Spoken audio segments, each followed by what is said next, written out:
Le loup qui ne voulait plus marcher, d'Oriane Lallemand et Éléonore Thuillier, aux éditions Ozu.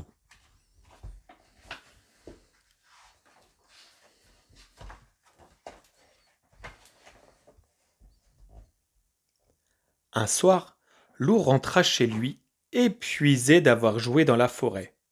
Il avait les pieds gonflés et les jambes en papier mâché. Je ne marcherai plus jamais, dit-il à ses amis. C'est bien trop fatigant. Ses amis le regardèrent en pouffant. Le loup, il était vraiment trop marrant. En janvier, Loup s'acheta un vélo tout-terrain. Quel bonheur de pédaler museau au vent sur les chemins et dans les champs. Quand la roue de son vélo creva, Loup fut bien ennuyé. Il ne savait pas comment la réparer.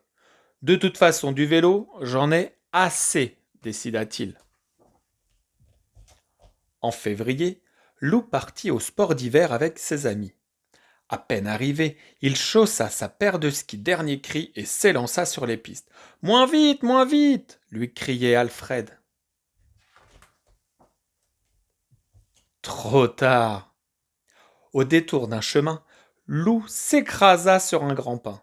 Fini la rigolade, il avait une patte cassée et le museau en marmelade.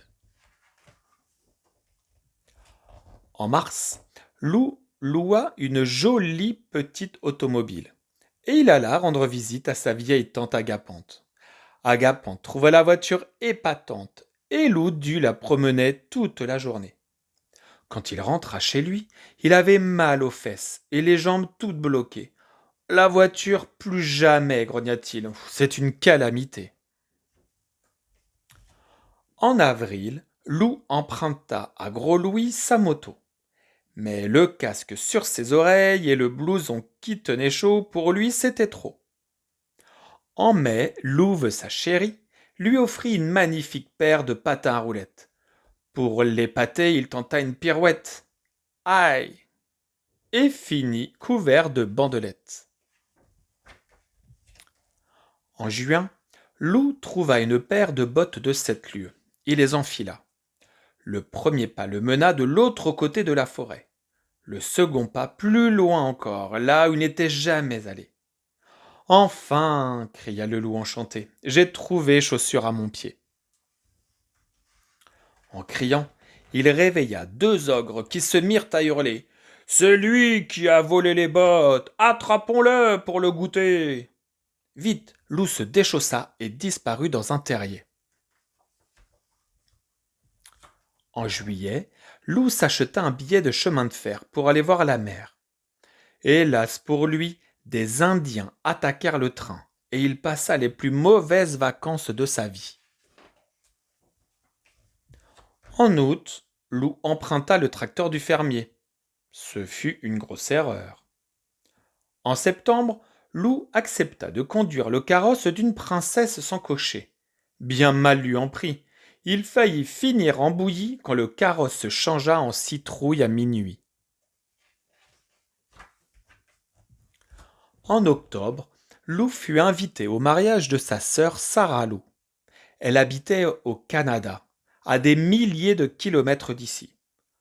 Enfin, je vais prendre l'avion, fit Lou tout excité. À peine décollé, l'avion fut pris dans une tempête terrible. Il tanguait, plongeait, se redressait. Les passagers étaient secoués comme des pommes dans un panier. Tonnerre, éclair. Le voyage fut un enfer et jamais Lou n'oublia son baptême de l'air. Lou passa chez sa sœur quelques jours époustouflants. Il apprit à pêcher le saumon dans les torrents et se fit des amis absolument charmants. En novembre, quand il fallut rentrer, le bateau lui sembla le moyen de locomotion rêvé. Tranquille, relaxant.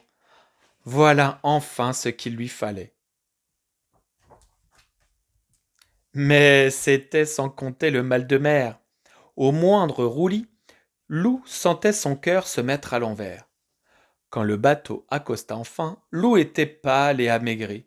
Le bateau, c'est bon pour les matelots, déclara-t-il au capitaine. Décembre était arrivé dans la forêt. Loup marchait tranquillement quand un traîneau vint se poser à ses côtés. Hé, l'ami, fit une grosse voix, il se fait tard. Voulez-vous que je vous dépose quelque part? Loup leva les yeux vers le grand bonhomme rouge et il répondit. C'est gentil, Père Noël, mais je vais marcher. Voyez-vous, les deux pattes par terre, c'est vraiment ce que je préfère. Et c'est terminé.